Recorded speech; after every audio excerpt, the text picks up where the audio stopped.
재차 기소유예 처분이 나올 가능성은 사실 네, 안녕하십니까, 박종일 변호사입니다.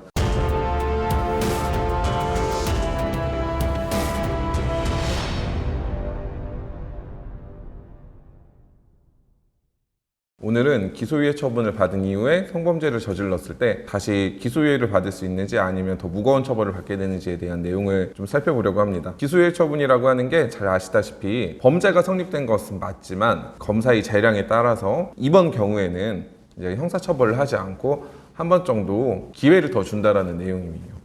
그러다 보니까 처벌 전력이라는 게 존재하지 않아요. 즉 쉽게 일반 사람들이 이렇게 얘기하잖아요. 뭐 호적에 빨간 줄이 그어졌냐 안 그어졌냐 얘기하는데, 즉 이 사건으로 인해서 나에게 처벌받았던 범죄 전력이 생기느냐 생기지 않느냐에 대한 내용인데, 기소유예 처분은 당연히 기소하지 않고 사건이 종결했다라는 의미이다 보니까 처벌 전력은 발생하지 않습니다. 문제는 현행법 하에서는 검사가 몇 차례 기소유예를 할 수 있는지, 그리고 첫 번째 범죄에서는 기소유예를 반드시 해야 되는지, 이런 내용은 존재하지 않아요. 이걸 좀 어려운 용어로는 검사의 이제 기소 독점주의라는 표현을 쓰는데, 검사가 기소에 관한 모든 권한을 가지고 있습니다. 그래서 검사가 사안에 따라서 기소를 해서 처벌을 받게 해야 된다는 사람에 대해서는 기소를 하고, 애당초에 범죄 혐의가 없으면 당연히 불기소 처분을 할 테고요. 이 중간 영역에 있는 것이 범죄의 혐의는 있지만 반드시 처벌까지 할 필요는 없다라고 여겨지는 부분에 한해서 기소유예 처분을 하게 되는 것입니다. 그렇기 때문에 이미 과거에 예를 들어서 흔히 말하는 몰카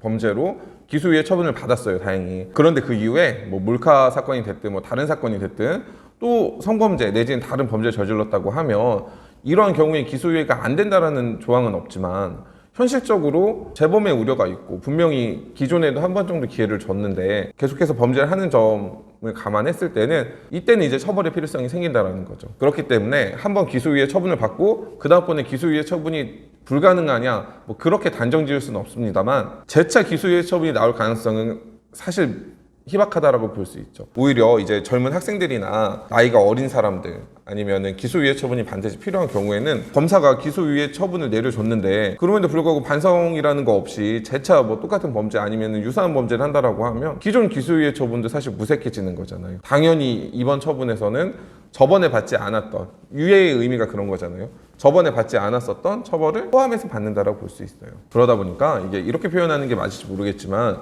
기소유예 처분을 한번 받았어요. 그럼 이게 내가 마지막 기회다. 더는 나에게 처벌을 하지 않고 무사히 넘어갈 수 있는 기회는 존재하지 않는다는 건 좀 명심하시고, 범죄라는 용어가 좀 무섭지만 사실 그 순간순간에는 굉장히 사소한 어떤 호기심이나 욕구 이런 걸로 인해서 일어나는 일이잖아요. 그러니까 이런 걸 하지 않도록 좀 주의하실 필요가 있는 것 같습니다. 주로 저희에게도 기소유예 처분을 받을 수 있는지 없는지 물어보시는 분들은 남자 대학생분들, 이런 분들이 이제 성범죄, 몰카나 아니면 음란물 유포, 통신매체 이용 음란, 이런 행위들을 했을 때가 주로 많이 문제가 돼요. 그러면 이런 경우에는 피해자와 합의가 됐고 피의자, 즉 범죄를 한 사람이 충분히 반성하고 있다는 점을 보여주면 기소유예 처분을 받을 수는 있습니다. 그러나 그 이후에는 기소유예 처분이 나오지 않는다는 점을 감안하셔서 좀 더 조심하시면 될 것 같습니다. 오늘 주제와 관련된 영상은 이만 마치도록 하겠습니다. 감사합니다.